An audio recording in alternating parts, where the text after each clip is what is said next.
अच्छा लगता है आप लोग मुझे प्यार देते हैं, आशीर्वाद देते हैं, दुलार देते हैं और मैं चाहूँगा कि आप लोग हमेशा जो है मेरे चैनल अयाज़ खान ऑफिशियल, तो कभी भी आप लोग YouTube पे जाएं, अयाज़ खान ऑफिशियल सब्सक्राइब करें। उस पर आप लोगों को मेरे तरह तरह की वीडियो मिलेंगे, मैं कहाँ पे हूँ, क्या कर रही हूँ, कौन सी फिल्म, ऐसी गंदी हरकतें वाले भी वीडियो मिलेंगे जो करते हैं ये सारे। वो देखो, वो एक लौंडा बड़ा प्यार है इनका, बांटते रहते हैं। मैं प्यार हूँ, आदमी को आदमी से प्यार करना चाहिए, प्यार बांटना चाहिए। प्यार बांटने से प्यार कम नहीं होता, प्यार बढ़ता है। ये जो एक चीज़ है जो करने से बढ़ता है, बाकी करने से बढ़ता है। करने से प्यार। गलत ना सोचे, गलत ना आप लोग। ये जहांगीर भाई है हमारे मेकअप मैन। हेलो, बालेश्वर भैया का कुछ डेंटिंग पेंटिंग कर रहे हैं।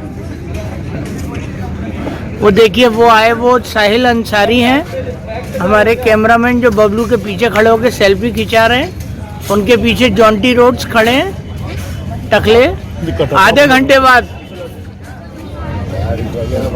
मानिक श्रीकला कम है कहा भाई। इनका लुक, मतलब जब तक गाड़ी नहीं सुनाएंगे तब तक नहीं मानेंगे। इनका लुक कैसे हुआ? कमर जी का लुक, नया लुक, शायद आपने देखा नहीं देखा, मत बताइए प्लीज। ये राज है, देखने को मिलेगा किसमें? प्रेम। कैसे हो बच्चे? कहाँ गाँव पे हो? डिच किया। ये जॉन्टी रोड्स हैं, हर आधे घंटे बाद इनकी नींबू मिर्ची निचोड़ती है। कभी रांची आएंगे?